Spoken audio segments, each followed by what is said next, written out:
first session, we learned that dimension analysis in chemistry doesn't deal with raw numbers, just numbers by itself, but it deals with something called quantities. And a quantity, you remember, was defined as a number plus a unit.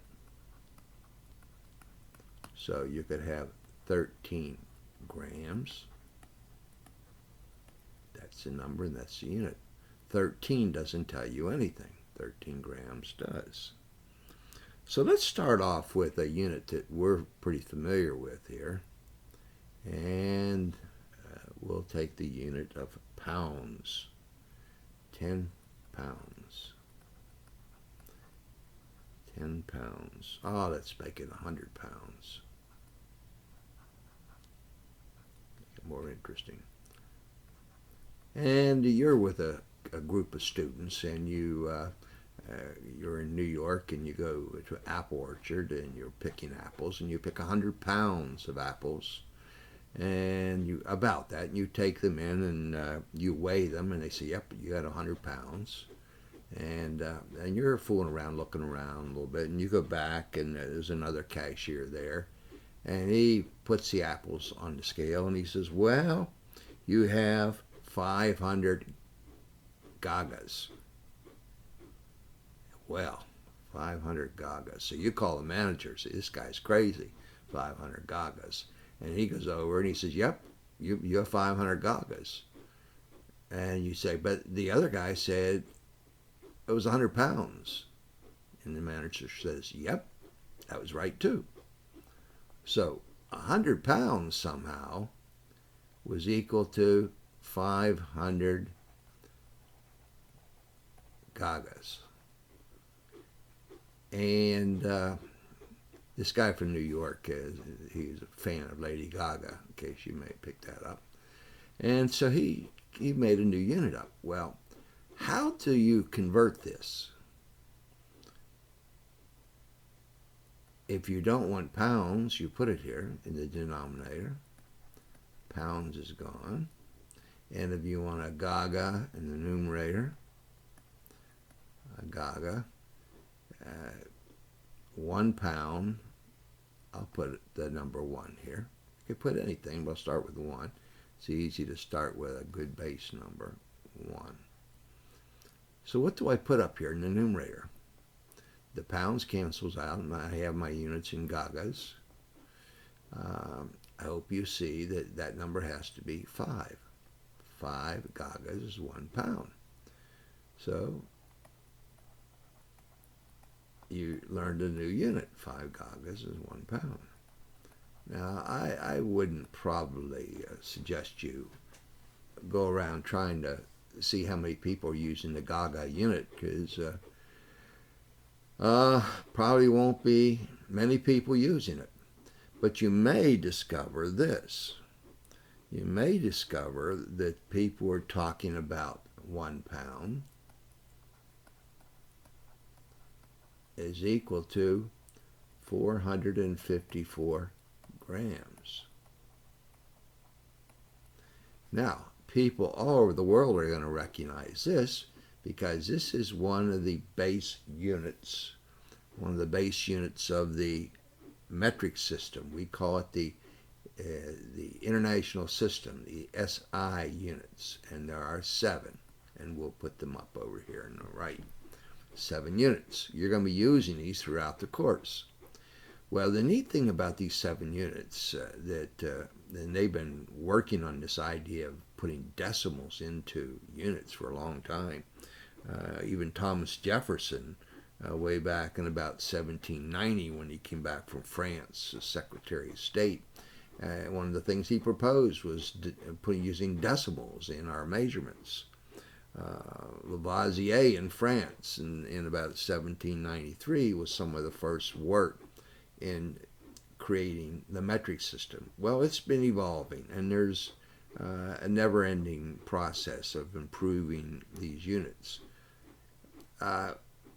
454 grams is 1 pound. That's something you should tuck away in the the brain cells, because you're going to use it the rest of your life. The United States is still not real strong in the metric system.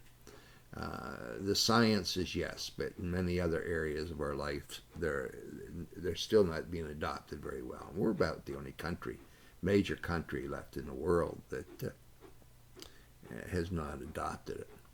Now notice we say 1 pound is 454 grams. We could say, well, let's convert it to 1 gram and divide 454 into 1, and you come out with about 0.0022 pounds. That's not a very good number, but it would be valid. So remember, a conversion factor dividing one by the other is equal to 1. And you can take these base units and use prefixes for them, and you simplify using zeros. Therefore, we can take the base unit of 1 gram, for instance, and if we want to have a tenth of a gram, which is 10 to the minus 1, here's a gram, 10 to the minus 1 grams, that's called a decigram, D-E-C-I, decigram. If we take 1/100th of a gram, that's a centigram. 1,000th of a gram is a milligram. Now, we don't have a 10 to the minus 4. The next one is 10 to the minus 6. That's a millionth. It's a microgram. That starts with M, so we don't have one, can't use the same N, so we use a Greek letter, lowercase mu, M-U. And that's microgram. 10 to the minus 6. 10 to the minus 9 is nanogram. And it goes down further. These prefixes, and when you go to 1,000 of these grams, you probably recognize that. Thousands, kilograms. And we go up to 10 to the 6th, 10 to the 9th now because of units of measures in the computer industry. From kilobytes to megabytes, gigabytes, terabytes.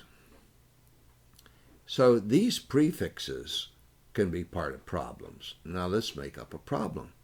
Let's say we want to convert 30 pounds.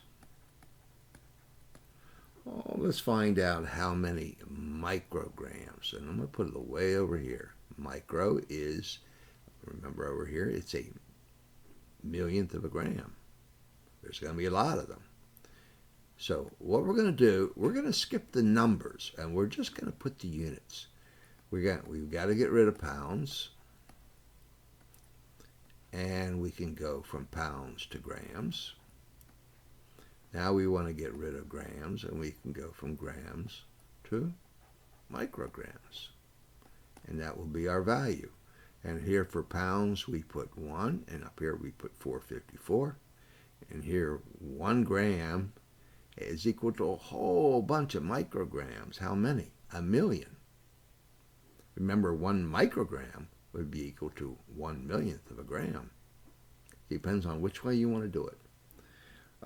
We want to work with English units, tons, initially, and we want to know how many, let's pick